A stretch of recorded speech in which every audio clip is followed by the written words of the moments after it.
नमस्कार, बहुत स्वागत है आप सभी का। मैं हूं आपके साथ नैना यादव, लेकर हाजिर हूं हमारा खास शो पूछता है इंडिया। और एक बार फिर से आतंक की फैक्ट्री से जुड़ा एक और बेहद चिंताजनक खुलासा सामने आया है। आतंकी संगठन जैश ए मोहम्मद किस तरह से भारत के खिलाफ अपने मंसूबों को धार देने की कोशिश करता है, यह हम सभी जानते हैं। कैसे भारत के खिलाफ बड़ी साजिशों को अंजाम देता है। अब ऐसी ही एक और बड़ी जानकारी सामने आई है। जैश ए मोहम्मद अपने मंसूबों से बाज आने को तैयार नहीं। अब इस आतंकी संगठन ने साल 2026 यानी कि नए साल को दहलाने के लिए, नए साल को टारगेट करते हुए अपनी नई तैयारियां शुरू कर दी हैं। जो जानकारियां इस दौरान सामने आई हैं उसके अनुसार नए साल की शुरुआत से ही पीओके यानी कि पाकिस्तान अधिकृत कश्मीर के मीरपुर इलाके में जैश ए मोहम्मद 7 दिनों का दौरा तरबिया ट्रेनिंग कैंप आयोजित करने जा रहा है। यानी नए साल की शुरुआत आतंक की नई खेप करने के साथ में की जाएगी। और इस पूरे प्लान की झलक शुक्रवार को नजर आ गई पाकिस्तान के बहावलपुर में, जहां पर जैश ए मोहम्मद के आतंकियों, जैश ए मोहम्मद के समर्थकों की एक असामान्य रूप से भीड़ इकट्ठा हुई। मैं आपको बता दूं, दरअसल ये वही बहावलपुर है जिसे लंबे समय से जैश ए मोहम्मद का गढ़ माना जाता रहा है। और इसी बहावलपुर की जो तमाम अलग अलग जगहों पे जो कैंप तैयार किए गए थे, जो एक तरह से हेडक्वार्टर जैश ए मोहम्मद का कहा जाता है, उस हेडक्वार्टर को ऑपरेशन सिंदूर के दौरान भारत की तरफ से टारगेट किया गया और ध्वस्त कर दिया गया। अब इसी बीच उसे एक बार फिर से नया तैयार करने की कोशिश की जा रही है। अब इस बीच जैश ए मोहम्मद ने एक और बड़ा कबूलनामा कर दिया है। आतंकी संगठन ने सार्वजनिक रूप से इस बात को स्वीकार किया कि कश्मीर टाइगर्स उसका ही फ्रंट है। जिस संगठन को अब तक अलग नाम से पेश किया जा रहा था, असल में वो जैश का ही एक तरह से विस्तारित रूप है। और सबसे ज्यादा डराने वाली बात यह है कि जैश ए मोहम्मद आतंक के लिए अब महिलाओं के साथ साथ मासूम बच्चों का इस्तेमाल कर रहा है, उनकी आड़ ले रहा है।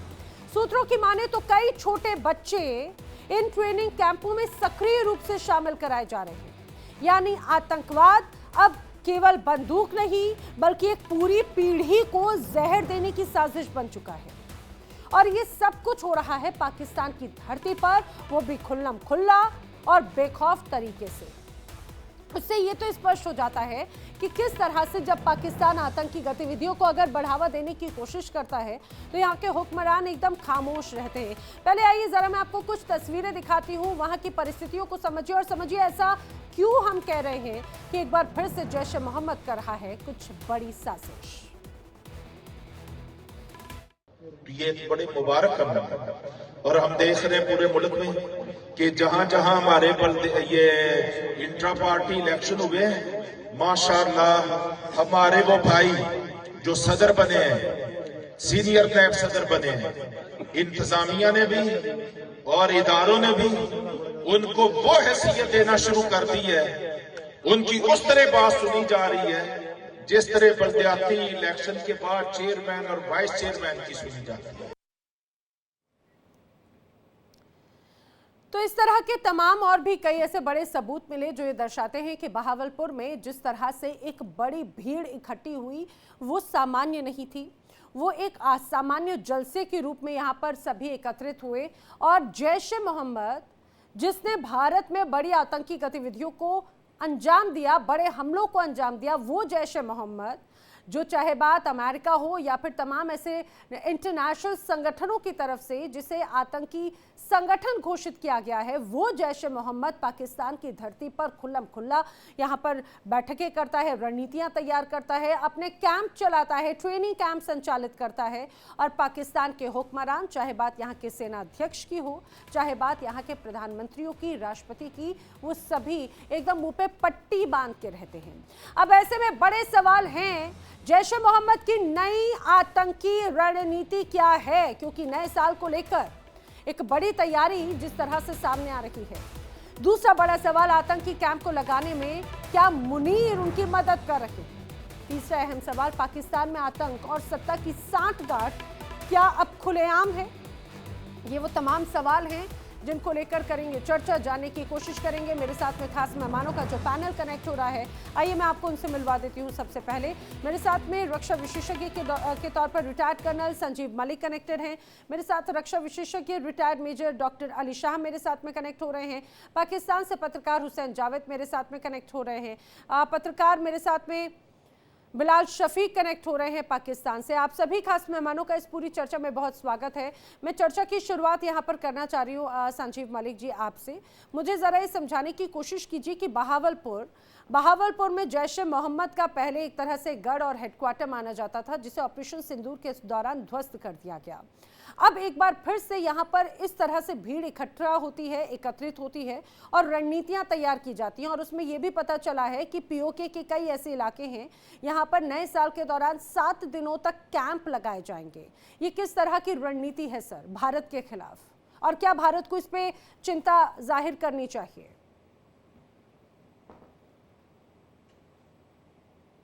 सर ऑडियो अनम्यूट कर लें प्लीज। जी नमस्कार। जी सर। नैना जी, जो पाकिस्तान के अंदर ये खबरें आ रही हैं कोई नई खबरें नहीं है। हमारी इंटेलिजेंस एजेंसी लगातार इनको गैदर कर रही है और उनको कोरिलेट कर रही है। देखिए, पाकिस्तान का आतंकवादियों से संबंध ये एक ऐसा फैक्ट है जिसको पूरी दुनिया जानती है, पूरी दुनिया जानती है। और समय टाइम टू टाइम इनके राजनीतिज्ञों ने, मिनिस्टर्स ने, एक्स पीएम्स ने, सब ने ये एक्सेप्ट किया है कि यस, हमने लश्कर तैयबा, जैश ए मोहम्मद और इन सब को हमने तैयार किया है, ट्रेनिंग दी है। मॉरल असिस्टेंस कहने की बात है, लेकिन एक्चुअली फाइनेंशियल और मिलिट्री असिस्टेंस दिया है, उनको पूरी ट्रेनिंग दी है। पाकिस्तानी आर्मी के लोग जो बिना वर्दी के इनके कैंपों में जाकर इनकी ट्रेनिंग कंडक्ट कराते हैं और इनको आधुनिक हथियारों का चालन संचालन सिखाते हैं। कैसे सैटेलाइट फोन्स को एक्टिवेट किया जाए, उनको कैसे ऑपरेट किया जाए और सिक्योरिटी एजेंसी से कैसे बचा जाए, वो सारी तरतीबें उनको सिखाई जाती हैं। अब जो ये लोग आ रहे हैं वहां पर, देखिए, भारत के खिलाफ अगर कोई इसी मुगालता में हो कि ये लोग बंद कर देंगे, कभी नहीं बंद करने वाले।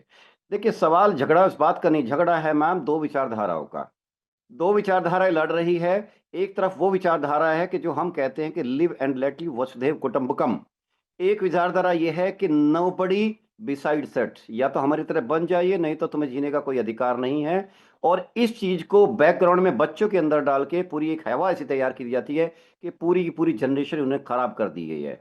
वहां के कुछ इंटेलेक्चुअल्स हैं, कुछ नामी गिरामी पत्रकार हैं जो इस चीज को बचे हुए हैं, लेकिन उनके पास इतनी फ्रीडम नहीं है कि इस चीज को वो उठा के गवर्नमेंट को आईना दिखा सके। क्योंकि जिस दिन वो गवर्नमेंट को आईना दिखा देंगे मैम, उनको अंदर डाल दिया जाएगा और किसी तरह तरह के केस में फंसा दिया जाएगा। बहुत आसान है गवर्नमेंट के लिए किसी भी नागरिक को फंसाना।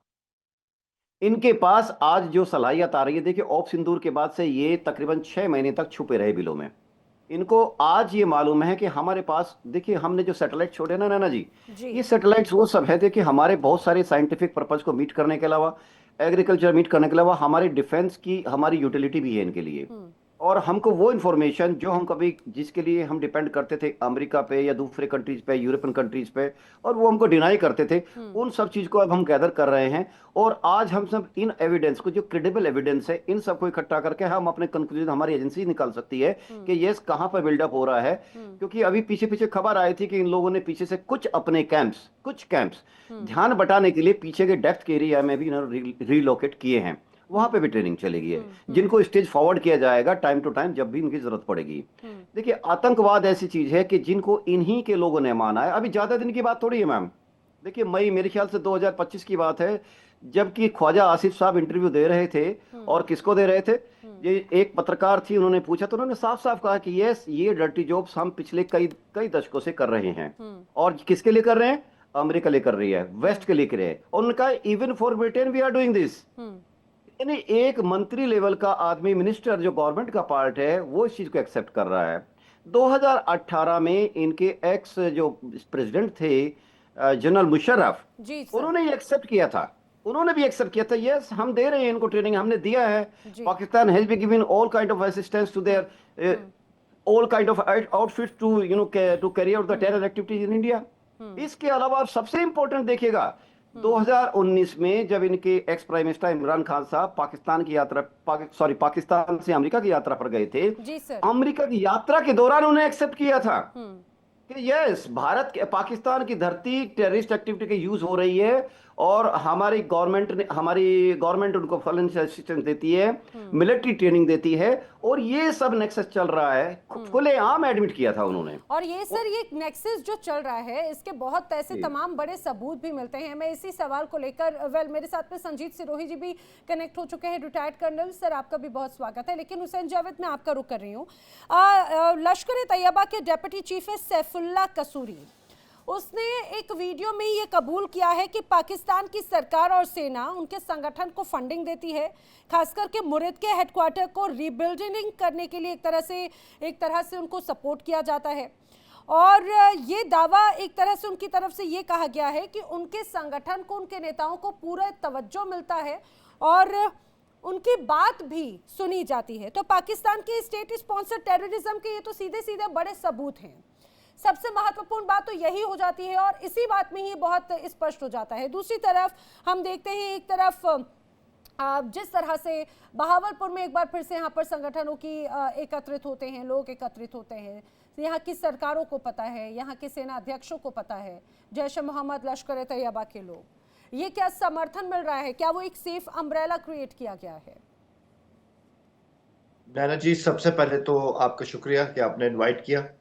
देखिए, बिल्कुल जो क्लिप आपने अपने शो के स्टार्ट में चलवाया, मैंने वो भी देखा, आपका इंट्रो भी सुना, आपने पैनलिस्ट की बात भी सुनी। पहली बात तो ये, जो क्लिप आपने सुनवाया है, हार्डली आई थिंक वो 10 से 12 सेकंड का है। मुझे उस क्लिप में जहां तक मैं सुन पाया हूँ कि उसमें किसी संगठन की बात मैंने सुनी नहीं, इंडिया का नाम उसमें शामिल नहीं, कश्मीर का नाम उसमें शामिल नहीं। लेकिन सोशल मीडिया पर, ठीक है, वो मैं उस क्लिप का तो मैं भी मान रही हूँ, लेकिन सोशल मीडिया पर अभी आप जाएंगे तो आपको सैफुल्लाह कसूरी का एक वीडियो बड़ा चर्चित सा वायरल उसमें फील होगा, आपको मिल जाएगा, आप देखिएगा अभी उसमें। वो तो मैं भी उसको अपने शो में मैं उसको अपने शो में प्ले कराने की कोशिश करती हूँ। लेकिन वो जब खुद इस बात को लेकर कहते हैं, सरकार हमारे सुनती है, सेना सरकार हमें फंड करती है, ये तो स्पष्ट हो जाता है पाकिस्तान का स्टेट स्पॉन्सर्ड टेररिज्म का ये बड़ा सीधा सबूत है।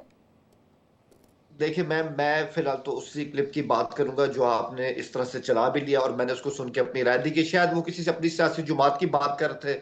अव्वल वो कौन थे मैं उनको जानता भी नहीं, मैंने तो उनको पहली बार इस शख्स का कोई वीडियो देखा है। लेकिन उनकी जो बात थी 10 से 12 सेकंड की, वो सिर्फ उनकी अपनी कोई सियासी जुमात के बारे में थी कि वो सियासी एक्टिविटी कर रहे हैं और शायद आने वाले लोकल बॉडी इलेक्शन में भी उनको कोई इस तरह जगह मिल जाए, सियासी स्पेस, यही उस क्लिप के अंदर था।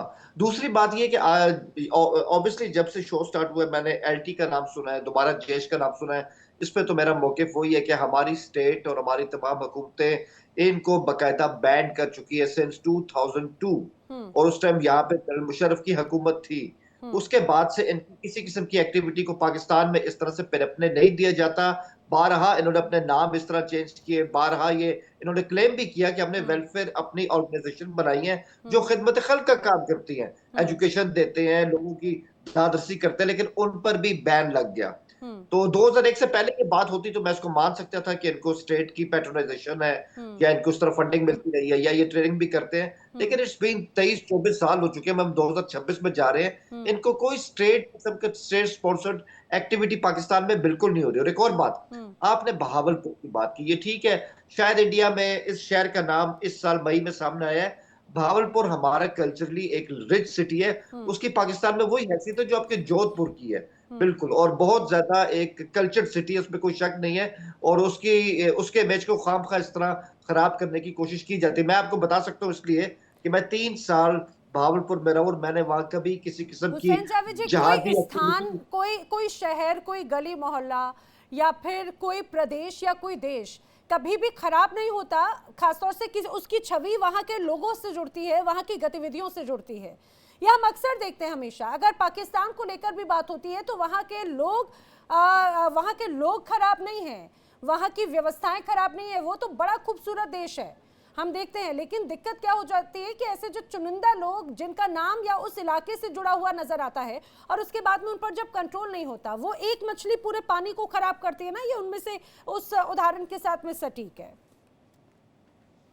आपकी इजाजत से मैं एक बात कहूंगा, अभी जो कि आपने इस पूरी बात में नए साल की भी बात की, क्योंकि जिस बंदे का आपने क्लिप सुनाया उससे आपने रिजल्ट ये निकाला कि शायद नए साल में कोई आतंकवाद की घटना हो सकती है इंडिया के अंदर फ्रॉम दीज पीपल। तो नया साल आने वाला है, 3-4 दिन रह गए हैं, तो मैं उम्मीद करता हूँ कि ये साल इंडिया के लिए भी अच्छा होगा, पाकिस्तान के लिए भी, और ऐसी कोई घटना देखने में आएगी नहीं।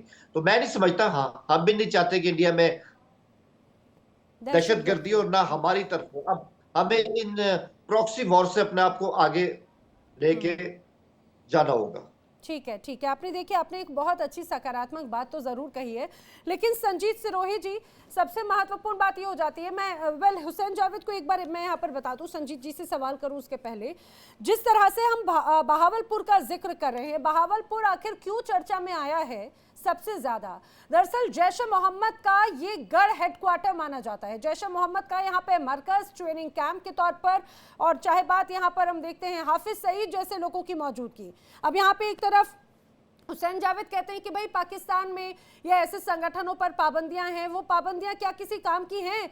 संजीत सिरोही जी, जब जैश ए मोहम्मद का सरगना मास्टरमाइंड आतंकवादी, इंटरनेशनल आतंकवादी मसूद अजहर के संदेश बड़े स्तर पर खुल्लम खुल्ला पड़े जाते हैं, और अब मसूद अजहर का बेटा कमान संभालता हुआ नजर आता है, मसूद अजहर की मौजूदगी कई स्थानों पर नजर आती है। ये बात अलग है, पिछले कुछ वक्त से उनको हाउस अरेस्ट उसको किया हुआ है, मसूद अजहर को उसे हाउस अरेस्ट किया हुआ, हाफिज सईद को हाउस अरेस्ट किया हुआ है, माफ कीजिएगा। और लेकिन सबसे महत्वपूर्ण बात है कि अगर हाफिज सईद अपने घर में हाउस अरेस्ट है और उसके बावजूद अगर बड़े स्तर पर यहाँ पर मौजूदगी, बड़ी रणनीतियां तैयार की जाती हैं, तो ये तो ऐसा लगता है कि सीधे सीधे स्टेट स्पॉन्सर टेररिज्म का है बात, सवाल सपोर्ट करने की बात हो जाती है। नैना जी, बहुत बहुत धन्यवाद आपका, आपने मुझे बुलाया। और हुसैन जावेद साहब एक, मेरे को लगता है पाकिस्तान के एक ऐसे पत्रकार है जो बहुत संतुलित बातें करते हैं, बहुत अच्छी बातें करते हैं और बहुत आइडियल बातें करते हैं, जो कि भारत और पाकिस्तान दोनों देशों को समझनी चाहिए और जो ये कहते हैं उसको अमल करना चाहिए। लेकिन बदकिस्मती ये है कि जो हुसैन जावेद साहब बोलते हैं वो उनकी वहां पे जो एस्टेब्लिशमेंट है वो उसको नहीं मानती है। एस्टेब्लिशमेंट का सिर्फ, और ये कोई आज की बात नहीं है, ये तो जो है बहुत पुराने ज़िया-उल हक के जमाने से चला आ रहा है कि जब उन्होंने कहा था ब्रीड इंडिया, तो वो विद 1000 कट्स, तो ये तो तब से पॉलिसी चली आ रही है, तो इसमें कोई नया चेंज नहीं आया है। ये जो भावलपुर का आप बता रहे, भावलपुर का जो जैश ए मोहम्मद का बहुत बड़ा अड्डा है, ट्रेनिंग कैंप भी है, और वहां से पूरी प्लानिंग जो की जाती है वहां से की जाती है, इसमें कोई दो राय नहीं है। और हुसैन जावेद साहब को ये बात मानने में भी मुझे लगता है कोई मुश्किल नहीं होनी चाहिए कि जो स्टेट स्पॉन्सर टेररिज्म है वो जो है पाकिस्तान से चल रहा है, उसमें हिजाबुल मुजाहिदीन भी है, उसमें जो है ये जैश ए मोहम्मद के भी हैं, और जो भी हुआ है भारत के अंदर उसके प्रूफ मिले हैं। जिस तरीके से बंबई में जो अटैक हुआ था, उरी में अटैक हुआ, पठानकोट में अटैक हुआ, तो ये सब अटैक हुए हैं और इसमें कोई दो राय नहीं है कि पाकिस्तान की मिलिट्री एस्टेब्लिशमेंट इनको स्पॉन्सर करती है। क्योंकि अगर कोई स्पॉन्सर नहीं करेगा तो टेररिस्ट के अंदर इतनी ताकत नहीं है कि वो जो है बॉर्डर क्रॉस करके इतने वेपन्स लेके, इतनी प्लानिंग के साथ उनको जो है बॉर्डर्स को पार कराया जाता, एलओसी के ऊपर फायरिंग की जाती है, जिससे जो है वो एक की स्ट्रेटेजी है कि उधर पाकिस्तानी फौज जो है फायरिंग करती है और उधर जो है ये इन्फिल्ट्रेट कर जाते हैं। तो ये इस तरह की है, तो मेरे को नहीं लगता कि इसमें कोई वो बात है। और जावेद साहब की बात से मैं पूरा सहमत हूं कि ना पाकिस्तान में टेररिज्म होना चाहिए ना भारत में होना चाहिए, दोनों देशों को आराम से रहना चाहिए। लेकिन प्रॉब्लम ये आराम से नहीं रह रहे हैं।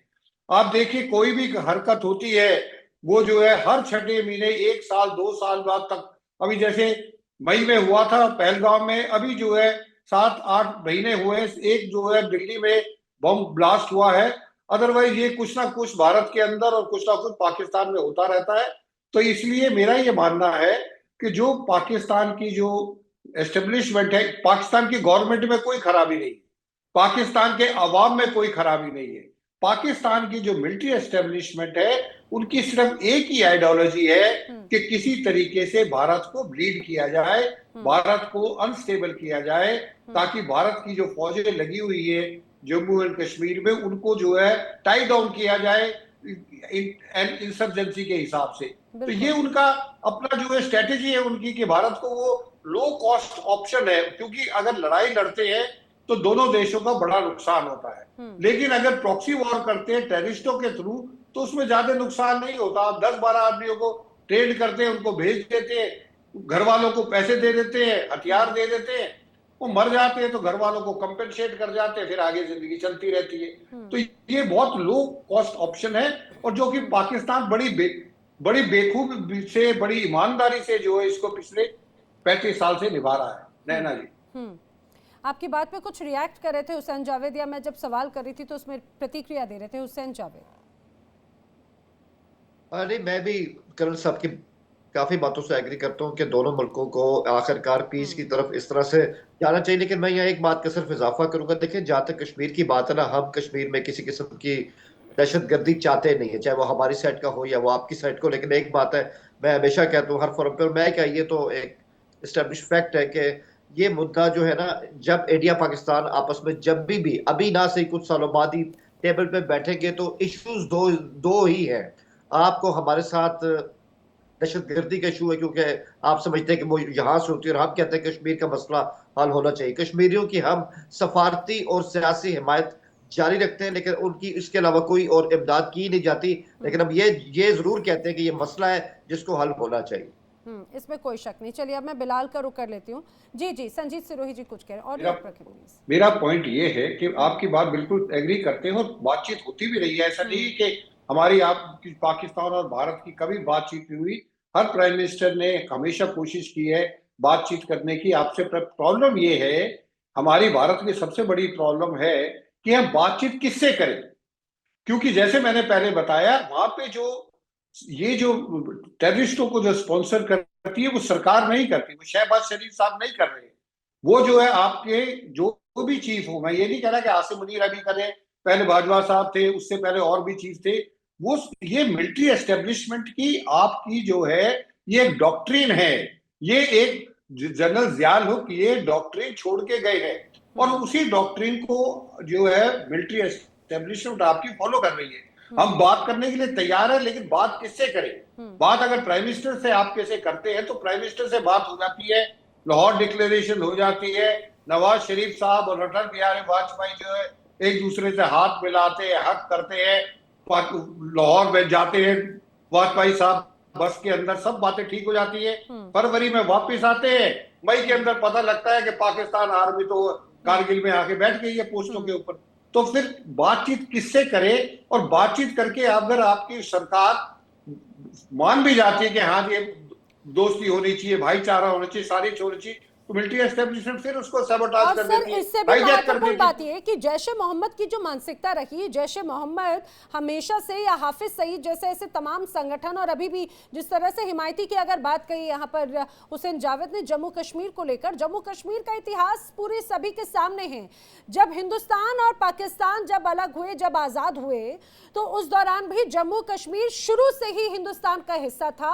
पाकिस्तान की सेना या कबालियों के माध्यम से उस पर आक्रमण करने की कोशिश की गई, संयुक्त राष्ट्र तक ये पूरा मसला गया। संयुक्त राष्ट्र का भी जिस तरह से जो पेपर्स थे उसमें भी इस बात को लेकर पूरी तरह से क्लियर कट किया गया था कि ये जो हिस्सा है वो अक्साई चीन का हिस्सा हो या भारत का हिस्सा हो, जिसे पीओके के रूप में पाकिस्तान ने अपनी टीम को यहाँ पर रखा है, उसको हटाना होगा, जो आज तक कभी हुआ नहीं।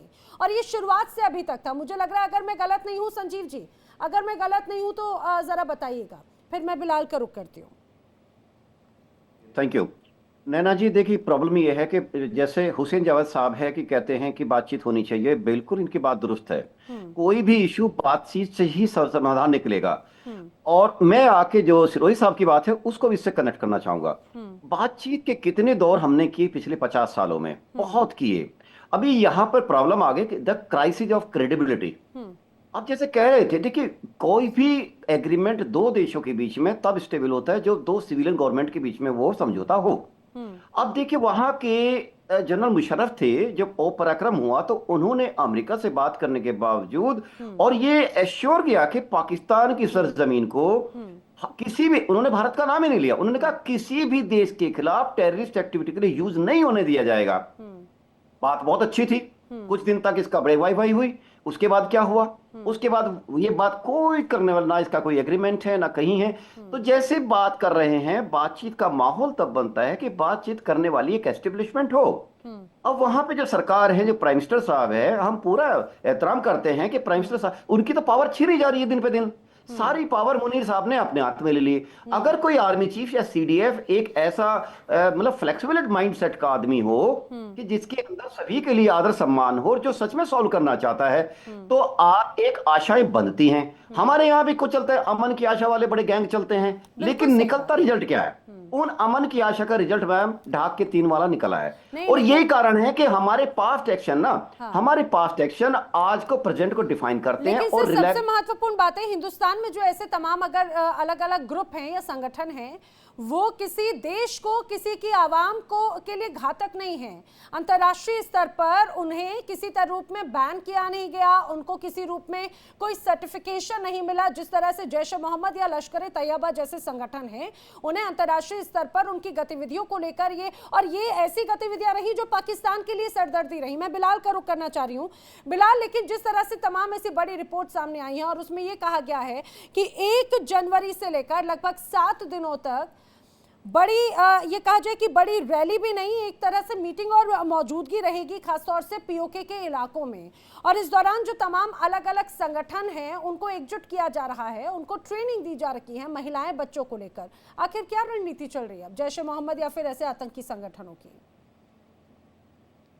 तो मैं आपसे यहाँ जो मैंने 15-20 मिनट डिस्कशन सुनी और आपने मुझे बुलाया, आपके वो प्रोड्यूसर हैं जीत साहब, वो मुझे कॉल कर देते हैं, मैं उनकी बात को वैल्यू करता हूँ कि हम साया मुल्क से एक बंदा आ जाता है, लेकिन 15-20 मिनट मैंने बड़े हौसले से बात सुनी है, अब आपने भी सुननी है।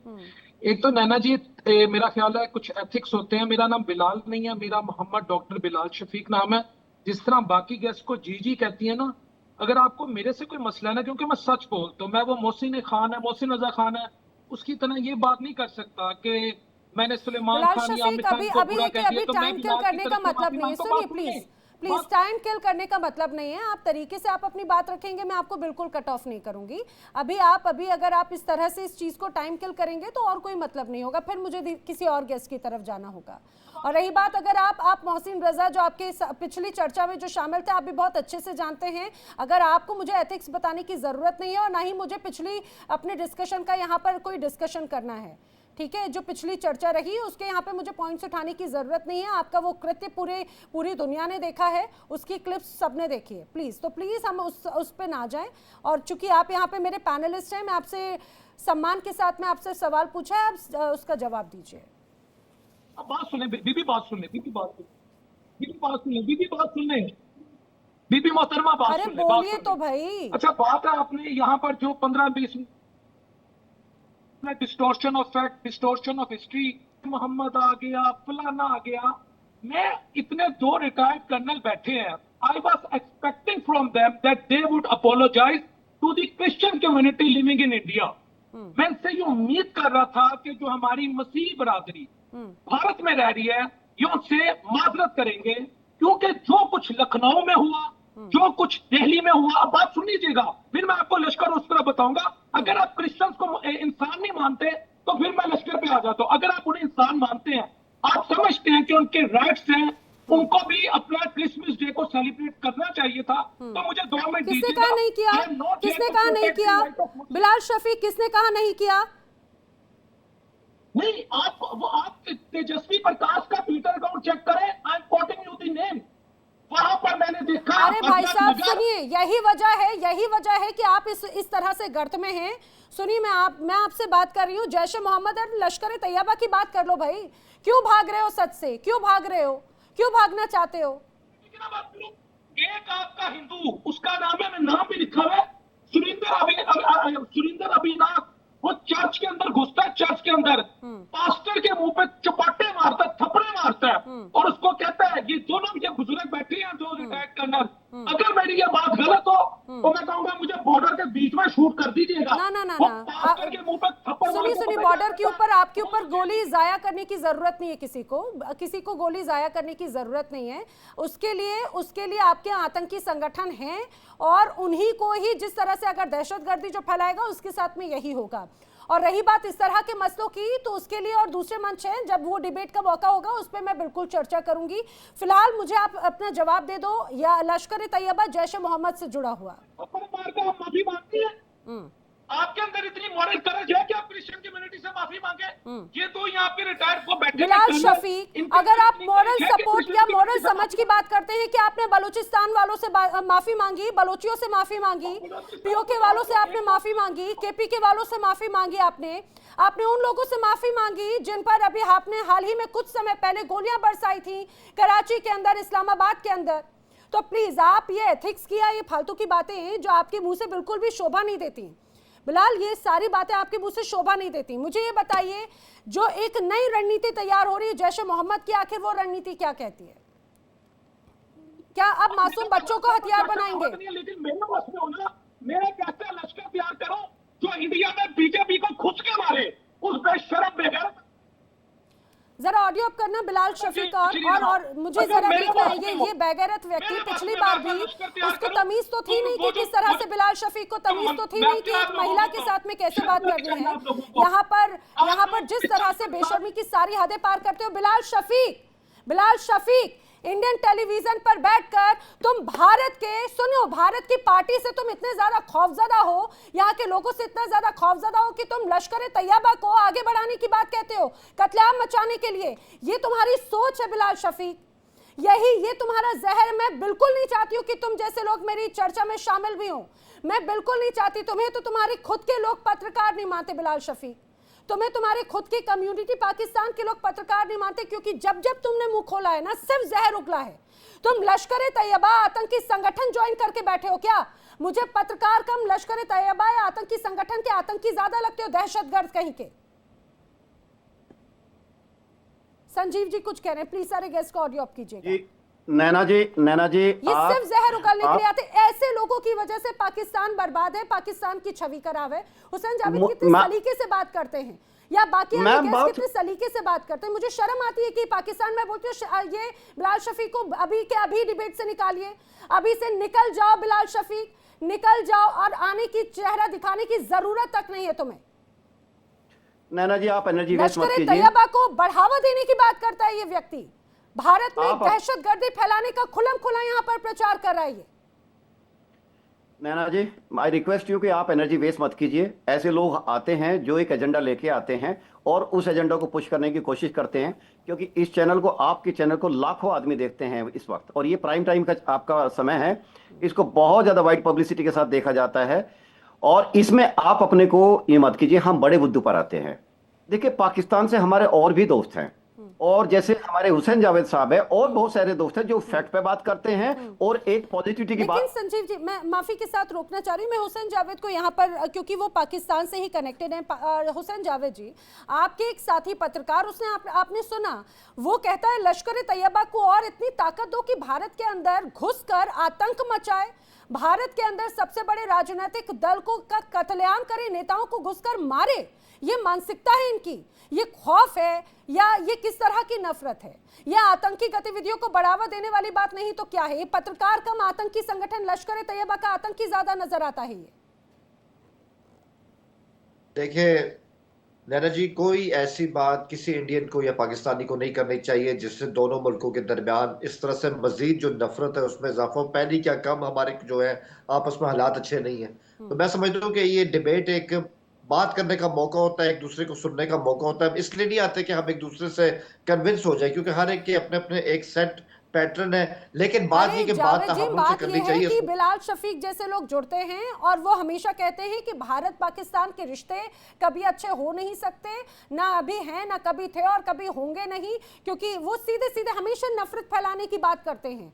हर बार बिलाल शफीक को जब जब मैंने मौका दिया, पिछली बार तो उनको ये भी नहीं पता कि महिला के साथ में कैसे बातें करनी है, चप्पल उठाकर दिखाने की कोशिश करते हैं और अलग अलग अश्लील शब्दों का इस्तेमाल करते हैं। उनको इस बात तक की अकल नहीं है, और अभी वो ये लश्कर आतंकी बातों का जिक्र यहाँ पर कर रहे हैं। उससे स्पष्ट हो जाता है कि किस तरह से यहाँ पर जो मुखपत्र है वो आतंकी संगठन का।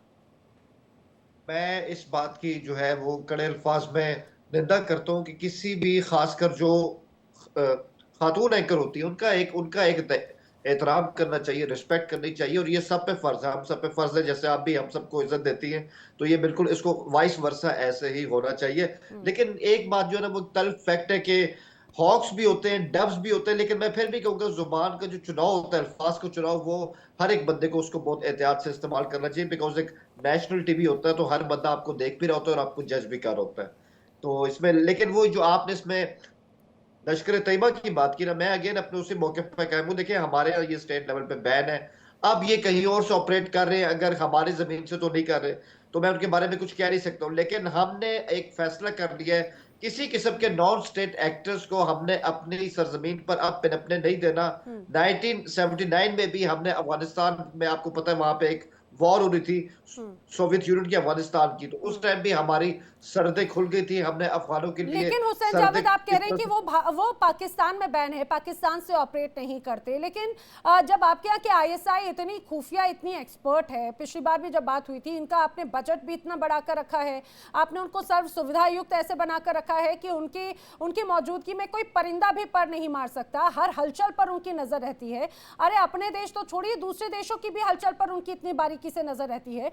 तो लश्कर तैयबा या जैश ए मोहम्मद जैसे अगर आतंकी संगठनों की बैठकें होती हैं, रणनीतियां होती हैं, वो उन तक नहीं पहुंच पाती, ऐसा कैसे संभव है? ये तो ऐसा लगता है या तो उनके सपोर्ट के साथ में संभव है। फिर देखिए बात ये मैम के, अभी आपने एक लफ्ज इस्तेमाल किया कि कुछ ऐसी एजेंसी होती है, आपने उसमें हमारी आईएसआई की बात की कि वो शायद इतनी ताकतवर हैं या स्टेट विद इन स्टेट है या डीप स्टेट है कि उनके होते हुए कोई परिंदा भी पर नहीं मार सकता। तो ये तो बात ही गलत है। आपके सामने 9/11 है, CIA या FBI से ज्यादा क्वालिफाइड एजेंसियां दुनिया में क्या कोई है? अभी भी क्या कोई है? जवाब है नहीं है। लेकिन वहां भी देखिए इतनी बड़ी घटना हो जाती है, तो ऐसा नहीं होता। लूप होल्स हमेशा होते हैं, आप मुकम्मल तौर पे हर अपने कॉर्नर को कवर नहीं कर सकते हैं। तो ये बात तो बिल्कुल एक मतलब एक फैक्ट है। एक और बात, कर्नल साहब ने एक बात अपने पॉइंट में कही थी, उन्होंने कहा था कि ये हमारी मिलिट्री इस्टेब्लिशमेंट है जो हमेशा अमन के रास्ते में इस तरह से रोड अटकाती। तो मैं उनकी याद दहानी करा दूं हिस्ट्री को लेकर। सर 2 मौके ऐसे आए थे जब हमारी इस्टेब्लिशमेंट भी इंडिया से बेहतरीन ताल्लुकात चाहती थी। एक वो आपको याद होगा, नेहरू जी 1959-60 में पाकिस्तान आए थे और जनरल अयूब खान ने मरी में उनको ऑफर किया था कि हमें एक ज्वाइंट डिफेंस कायम करना चाहिए, लेकिन नेहरू वो बात नहीं माने। और आज भी हिस्टोरिकली कहा जाता है कि वो ऐसा मौका था जब पाकिस्तान की इस्टेब्लिशमेंट इंडिया के साथ बेहतर ताल्लुकात चाहती भी थी और इंडिया की सरहदों को जो उनकी अहमियत है उनको भी समझती थी। दूसरा, जब मनमोहन सिंह जी, उनका दौरा तय हो गया था 2007 में कि वो इस तरह पाकिस्तान आएंगे और यहाँ पर मुशर्रफ साहब थे। बिल्कुल मुशर्रफ साहब वही जिन्होंने कारगिल किया, लेकिन आप देख लें कि बाद में इंडिया उनका मद्दाह भी हुआ कि वो खुल के अपनी इस तरह से बात करते हैं। तो 2007 में भी एंड टाइम पे उनका जो दौरा था वो उस तरह से कैंसिल हो गया, इस वजह से हम आगे बढ़ नहीं सके। तो इस्टेब्लिशमेंट जो हमारी है माजी में उसने भी ऐसे अपने जेस्चर दिखाए हैं। और आखिरी जनरल बाजवा की बात करूंगा, करतारपुर कॉरिडोर नवंबर 2018, उस वक्त खुलेआम हमारी सियासी और मिलिट्री क़यादत ने यह कहा था कि हम इंडिया के साथ एक बेहतर ताल्लुकात चाहते हैं और करतारपुर उसकी पहली कड़ी हो सकता है, लेकिन हमें सरहद के उस पार से उस तरह की पॉजिटिविटी दिखाई नहीं दी। तो ऐसा कहना भी आई थिंक सही नहीं है कि हमारी मिलिट्री एस्टेब्लिशमेंट हमेशा से रुकावट रही है। ठीक है, लेकिन आपने जितने अलग अलग ये हवाले दिए हैं, अलग अलग उदाहरण के साथ में, ये आप और हम भी बहुत बखूबी जानते हैं कि जब जब भारत ने मौका दिया और उसके बाद में पाकिस्तान ने हर बार धोखा दिया है हिंदुस्तान को। इसीलिए आधे से ज्यादा चीजों पर पाबंदियां या फिर रिस्ट्रिक्शंस तो तभी रही कि एक साथ दोनों चीजें नहीं चल सकती, पानी और खून एक साथ नहीं बह सकता, बोली गोली एक साथ नहीं चल सकती। लेकिन कर्नल संजीत सिरोही जी, मुझे एक बात जरा ये समझाइए, क्योंकि अभी रिसेंटली जो जैसे हुसैन जावेद कह रहे हैं कि पाकिस्तान में ऐसे, चाहे बात लश्कर तैयबा हो, चाहे बात जैश ए मोहम्मद हो, ये और उनके अलग अलग प्रॉक्सीज, वो सभी बैन हैं और वो कहां से ऑपरेट हो रहे हैं इसकी जानकारी नहीं। क्या ये सर संभव है? क्योंकि सैफुल्ला कसूरी जैसे जो लश्कर तैयबा का डेप्यूटी हिस्सा है, एक तरह से दूसरे नंबर पे माना जाता है, टॉप लीडरशिप में माना जाता है, वो क्लियर कहता है कि भाई हमें सपोर्ट मिलता है, हमारी बात को सरकार या फिर सेना सुनती है, ध्यान में रखती है। और जब अगर पूरी दुनिया को अलग अलग ऐसी खबरें मिलती हैं, वीडियोस वायरल होते हैं, 1 तारीख से लेकर 7 दिनों तक बाकायदा यहाँ पर दौरा करने की बात मीरपुर में की जा रही है, तो क्या ऐसे संभव है कि पाकिस्तान की हुक्मरान या जो टॉप लीडरशिप है या जो ऑफिशियल्स हैं उन्हें जानकारी नहीं मिलती है या उनका सपोर्ट है इन्हें? जो हुसैन जावेद साहब कह रहे हैं, मैं इस बात से बिल्कुल नहीं मान सकता। ISI जैसी जो इतनी कॉम्पिटेंट ऑर्गेनाइजेशन है, अगर वो चाहे तो इनमें से जैश ए मोहम्मद हो, लश्कर तैयबा हो या हिजबुल मुजाहिदीन हो, वो एक भी दिन पाकिस्तान में सरवाइव नहीं कर पाई।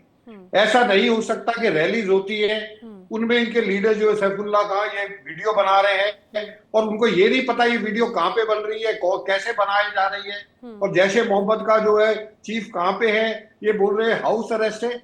हाउस अरेस्ट सिर्फ इसलिए किया गया, हाउस अरेस्ट इसलिए नहीं किया गया कि उसको जो है कोई पनिशमेंट दी गई है, हाउस अरेस्ट उसकी सिक्योरिटी के लिए किया गया है। सर सेहत के जिस लिए तरीके किया गया से है, हालात उसकी ऐसी है, उम्र उसकी ऐसी है, तबीयत उसकी खराब रहती है, तो इसलिए उसको जो हाउस अरेस्ट जो रखा गया उसकी सुरक्षा के लिए रखा गया, ना कि उसको एक पनिशमेंट देने के लिए। क्या ये समझना चाहिए। और दूसरी चीज है, जिस तरीके से आईएसआई ऑपरेट करती है, ये मैं बिल्कुल मानने को तैयार नहीं हूं कि जो ये हिजबुल मुजाहिदीन है, जैश ए मोहम्मद है, ये सारे के सारे वहां से ऑपरेट करे और आईएसआई को पता ना हो। तो हुसैन जावेद साहब, ये बात आपकी मैं बिल्कुल मानने के लिए तैयार नहीं हूं। भारत में वो करा रहे हैं कि नहीं करा रहे, उस बात को तो क्वेश्चन आप लगा सकते हैं, लेकिन आप इस बात को नहीं लगा सकते क्वेश्चन कि आईएसआई को पता नहीं है। आईएसआई को सब पता है। आईएसआई को तो ये भी पता है कि बांग्लादेश में कहां पे क्या हो रहा है। तो ISI is very very competent organisation, और आपकी फौज जो है बड़ी प्रोफेशनल है, आपकी इंटेलिजेंस एजेंसी बड़ी प्रोफेशनल है। इसलिए जो वो कामयाब भी हो जाते हैं, टेररिस्टों को भेजते हैं, मुंबई का अटैक करा रहे थे, उरी का करा रहे थे, अभी पहलगांव का करा दिया। अगर आईएसआई चाहे तो एक भी अटैक नहीं होगा। अब 2-3 बातें आपने बताई है, मैं उनको आपको जवाब दे दूं। जो आप कह रहे हैं अयूब खान साहब, नेहरू जी गए थे और अयूब खान से बात की थी, आपकी बात जो है मुझे ये तो पता नहीं है कि कितनी सच है, लेकिन अयूब खान की अगर इतनी नीयत साफ थी तो अयूब खान ने जो है 1965 में भारत के ऊपर हमला, ऑपरेशन गिब्राल्टर चला के भारत के ऊपर हमला क्यों किया, और क्यों जम्मू एंड कश्मीर में जो है उनको कबीले वालों को भेज के जो हमला कराया ऑपरेशन गिब्राल्टर। तो पहली चीज तो ये तो अयूब खान की नीयत से पता लग गया। उसके बाद परवेज मुशर्रफ की नीयत हमको पता है, अटल बिहारी वाजपेयी ने कितनी कोशिश की थी, उसके बाद कारगिल कर दिया। तो आप ये बताइए भरोसा करें तो किसके ऊपर भरोसा करें। तीसरी चीज आपने कहा बाजवा साहब के साथ, बाजवा साहब के टाइम में शांति थी तकरीबन, मैं ये नहीं कहूंगा। एलओसी पे जो है सीज फायर था, एलओसी बिल्कुल शांत थी, करतारपुर कॉरिडोर बनाया गया, वो भी बात बिल्कुल ठीक है, लेकिन जो आतंकवाद था वो खत्म नहीं हुआ। लास्ट पॉइंट मेरा ये है कि आपने कहा है कि जेएनके में जो लोग हैं उनके साथ हमारी हमदर्दी है। आप मुझे ये बताइए आपको क्यों हमदर्दी है?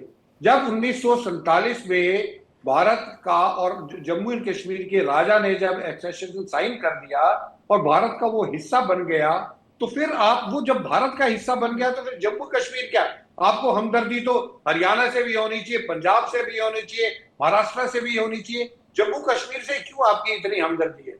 और ये तो मैं आपको बता रहा हूं, ये तो हमारे उस टाइम के जो प्रधानमंत्री जी थे उन्होंने जो है बहुत बड़ी गलती करी है, जिसका हम जो अभी तक ये जो है भुगत रहे हैं। नहीं तो जम्मू एंड कश्मीर ये पीओजेके वगैरह कुछ नहीं होता, पूरा का पूरा जेएनके का हिस्सा भारत का हिस्सा हो जाता और ये लड़ाई हमेशा के लिए खत्म हो जाती। लेकिन वो उस टाइम का ऐसा बीज बो दिया है कि ये जो है इसी तरीके से जो आप जम्मू एंड कश्मीर के बारे में रोते रहेंगे, उसके चक्कर में आप हिंसा कराते रहेंगे। तो ये जो है इससे अब थोड़ा मुझे ये लगता है कि काफी साल हो गए हैं, अब इस माइंडसेट को चेंज कीजिए, जेएनके को भारत का हिस्सा मानिए और आगे चलिए।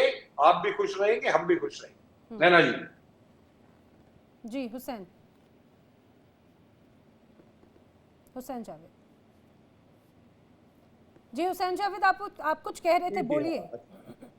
जी जी, देखिए मैं इसमें यही बात कहूंगा, कर्नल साहब की मैंने बात सुनी। देखिए मैं इसमें यही कहूंगा, एक तो हमें चीजों को अनइमोशनली इस तरह देखना चाहिए। मैं जाती तौर पे समझता हूँ इस चीज को कि इंडिया को इस हवाले से पाकिस्तान से शुरू है कि यहाँ से दहशतगर्दी होती है, ये मसला एड्रेस हो सकता है टेबल के ऊपर। कश्मीर का मसला आप इसको तस्लीम करें ना करें, वो एक मसला है, that is an unfinished agenda of 1947।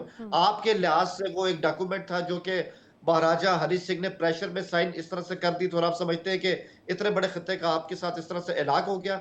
अगर ये इतनी सादा बात होती ना, तो आपके पंडित जवाहरलाल नेहरू साहब, जिनकी हम बहुत इज्जत भी करते हैं, सही बात है, वो क्यों इस 1948 में यूएनओ में जाते और इसको अक़वाम मुत्तहिदा में शामिल कराते? तो ये हुसैन भी जावेद, देखिए ना, आपको वो ये क्यों लगता है कि दबाव में आकर ये दबाव में आकर हस्ताक्षर किया? हालांकि ये बड़ा एक अलग चर्चा हो जाती है जब अगर विलय ही रियासतों के आधार पर हुआ, उनकी उनकी सहमति के साथ में हुआ, और उसके बाद में जो वहां के महाराजा थे वो जिस देश के साथ में जाना चाहते थे उन्होंने निर्णय लिया। और अपने अगर इतना ही था, सुनिए सुनिए, इतना ही था तो 1947 के वक्त में ही पाकिस्तान की सेना के साथ कबालियों के माध्यम से क्यों हमला करवाया गया?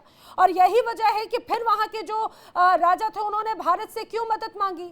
और उसके बाद में जब ये स्पष्ट चीज हुई, जब उसके बाद में बाकायदा यूएन तक मसला गया, यूएन ने भी विलय पत्र को लेकर तमाम बातें कही ना, ये एक बड़ी लंबी चर्चा हो जाएगी।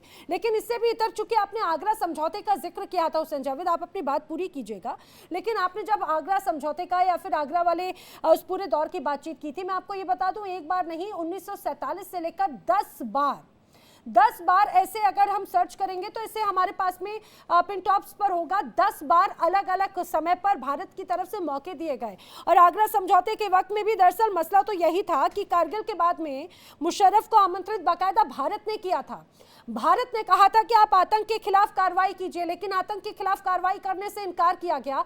हमने तो निमंत्रण दिया, लेकिन उसके बाद में क्या हो जाता है, 2001 में हो जाता है भारतीय संसद पर हमला। तो यही बात हो जाती है कि बार बार जब मौके दो और मौके के बाद में भी एक्शन ना लिया जाए। 1947 से लेकर अभी तक हिंदुस्तान आतंकवाद का दंश झेलता रहा। जैश ए मोहम्मद पर आपने एक्शन लिया? नहीं लिया। लश्कर ए तैयबा पर एक्शन लिया? नहीं लिया। आपने कहा कि आपने उनको एक तरह से हाउस अरेस्ट करके रखा है। अरे कैसा हाउस अरेस्ट भैया, अब आप इस सारी सर्विस सुविधाएं तो उसको उपलब्ध करवाते हो। ये सारी बिल्कुल जो आपने हिस्ट्री बताई है वो भी मेरे इल्म में है, इसमें ऐसी कोई बात नहीं है। लेकिन देखिए ना, इंडियन मीडिया पे एक चीज हमेशा तवातर से की जाती है, पाकिस्तान ने 99 कर दिया, यानी कि कारगिल कर दिया और उस तरह की चीजें हो गई हैं। ठीक है, मैं तो मानता हूँ उसको कि वो हुआ एक, और अभी कर्नल साहब ने भी जिब्राल्टर की बात की, मैं तो वो भी कहता हूँ कि वो भी एक मिस एडवेंचर था, मैं तो मान रहा हूँ इस चीज को। लेकिन ये भी देखिए कि ये ऐसा नहीं था कि हर चीज आपको इस्लामाबाद से होती दिखाई दे रही है, पाकिस्तान से होती दिखाई दे रही। क्या आप इनकार कर सकते हैं कि 71 में मुक्ति बानी को किसने बनाया? आप लोगों ने ढाका में क्या किरदार अदा किया? आप इनकार कर सकते हैं? 99 की बात तो आप करते हैं, कारगिल की बात आप करते हैं, लेकिन आप ये भूल जाते हैं कि 84 में सियाचिन में किसने अपनी फौजों को इस तरह से इंटरवीन करके संजीव मलिक जी जरा जवाब दीजिए। पाकिस्तान ने पूर्वी पाकिस्तान पर नरसंहार किया था 1997 में, 1971 में, माफ कीजिएगा, और भारत पर हमला हुआ था, और तभी तो चंगेज खान ऑपरेशन को अंजाम दिया गया। अगर मैं गलत हूँ संजीव मलिक जी जवाब दीजिएगा। तो ये टू साइड है, ये वन साइड नहीं है। ठीक है हुसैन भाई सुनिए, देखिए 1971 का इशू थोड़ा सा हमें दूसरे पर्सपेक्टिव में इसलिए समझना पड़ता है कि हमारे यहाँ पे तकरीबन 2 से 2.5 करोड़ शरणार्थी आए थे। वो देखिए उस टाइम कोई ऐसी तारबंदी नहीं थी, उस टाइम कोई ऐसी बॉर्डर फेंस नहीं थी। एक नदी के साथ साथ मैक्सिमम वाटर बॉडीज के साथ साथ हमारी बॉर्डर्स थी। आज हमने उसको काफी हद तक अपने आप को बॉर्डर फेंसिंग में कन्वर्ट कर लिया है। तो उस टाइम क्या था कि आदमी आते जाते थे, सिक्योरिटी एजेंसीज भी बहुत ज्यादा नहीं थी, आर्मी भी बहुत ज्यादा नहीं थी, बीएसएफ भी बहुत ज्यादा नहीं थी। तो हो क्या रहा था, उधर से जो लोग तराशित किए हुए वहां के लोग, जो कि भाषाई आधार पे, रंग आधार पे उनको काफी वहां पे जो अत्याचार हो रहा था उस पे वो शिफ्ट हो रहे थे बंगाल में, वेस्ट बंगाल में, जो हमारा पश्चिमी बंगाल है। उसमें इतनी जनसंख्या, और आसाम के अंदर और त्रिपुरा के अंदर इतने लोग अंदर आ गए कि हम उनको कंट्रोल करना मुश्किल हो गया। और एक भाषाई असंतुलन, एक मजहबी संतुलन जो आपस में विरोध का कारण बना, वो सब चीजें में संतुलन बनाने के लिए हमको उनको रोकना जरूरी था। और ये सब करने के लिए हमारे पास और कोई रास्ता नहीं था। हमने उससे पहले भी कोशिशें की, बहुत सारी चीजें चली गई, वार्तालाप अपने स्टेट के तौर पे भी चला, मतलब हिंदुस्तान पाकिस्तान के बीच में बातचीत चली बैकडोर से कि आप इनको रोकिए। लेकिन टिक्का खान साहब की जो पॉलिसीज है, जनरल टिक्का खान थे, उनकी पॉलिसीज ने वहां के लोगों के साथ इतना अत्याचार किया कि वो वहां से बहुत बड़े लेवल पर, बहुत बड़ी मात्रा में वहां पे हुसैन जावेद कुछ कह रहे हैं, मैं उनका रिएक्शन ले लेती हूँ जी। मैं आई नो कि आपके पास टाइम कम है, लेकिन सर के कहने पे मैं सिर्फ ये कहूंगा, सर देखिए आपने ये तो कहा कि ऐसे हालात पैदा हो गए थे कि आपको इंटरवीन करना पड़ा, इंसानी अलमिया हो गया था, महाजिन का मसला था, ये सब कुछ और था। लेकिन ये भी तो हिस्ट्री है ना सर, ये तो इंडियन डॉक्यूमेंटेड फैक्ट है, इंडियन डॉक्यूमेंट्रीज बनी है इस पे, कई फिल्में बन चुकी है। और ये फैक्ट भी है कि मानेक शाह को इंदिरा जी ने 6-7 महीने का वक्त दिया कि जंग की तैयारी करो। ये बात है मार्च अप्रैल 71 की। जवाबी कार्रवाई के लिए, जवाबी कार्रवाई, इसमें कोई शक नहीं हुसैन जावेद जी। देखिए मैं प्लीज उसमें ये है कि उन्होंने उनको टास्क दिया, उन्होंने कहा तुम मुझे यहाँ पे जंग करके कब दोगे? उन्होंने कहा मुझे 6 माह चाहिए। इंदिरा ने 6 माह दिए, इंदिरा जी ने उनको 6 माह दिए और उन्होंने अपनी मुझे लगता कार्रवाई है की। हुसैन जावेद सुनिए, अगर आप फिल्म का हवाला दे रहे हैं तो अगली चर्चा जब हम करें उसके पहले आप एक बार इस फिल्म को फिर से जरूर देखिएगा और फिर आप तब उस स्थिति को समझकर देखिएगा। आप एक बार फिल्म देखिएगा। मैं जानती हूँ पाकिस्तान में फिल्मों पर, भारतीय फिल्मों पर पाबंदियां हैं, वहां पर इसको सही नहीं माना जाता, चाहे बात धुरंधर हो या फिर मानिक शाह वाली फिल्म को लेकर, लेकिन मैं चाहूंगी आप फिल्म को देखिएगा। आपके भी, मुझे लगता है कि आपके भी कॉन्सेप्ट धीरे धीरे पूरी तरह से क्लियर हो जाएंगे। लेकिन इसमें कोई शक नहीं, सबसे महत्वपूर्ण बात यह है कि आने वाले वक्त को लेकर एक और बड़ी रणनीति तैयार जरूर की जा रही है। सर वक्त कम है, लेकिन संजीव जी प्लीज लास्ट टिप्पणी। 2 सेंटेंस लूंगा। जी, जी। हुसैन जावेद साहब, मैं आपको पहले भी इनवाइट कर चुका हूं, आप हिंदुस्तान में आइए, जब आप जाएंगे आप पूरी तरह से ट्रांसफॉर्म होंगे। यहाँ की आबो हवा से, यहाँ की स्थिति देख के आप सच में मतलब एक पूरे बदले हुए व्यक्तित्व होंगे। दूसरी बात, देखिए अच्छा sorry my think time is less. जी जी, thank you so much sir. और मैं बिल्कुल चाहूंगी नए साल में हुसैन जावेद यहाँ पर आएं और वो जब यहाँ की तस्वीर देखेंगे तो पाकिस्तान की हकीकत खुद ब खुद उनके सामने आ जाएगी। आप सभी का बहुत बहुत धन्यवाद मेरे साथ इस पूरी चर्चा में शामिल होने के लिए। इंडिया डेली अब आपके स्मार्ट टीवी पर भी मौजूद है। इंडिया डेली 24/7 अब आप लाइव देख सकते हैं इन सब प्लेटफॉर्म्स पर।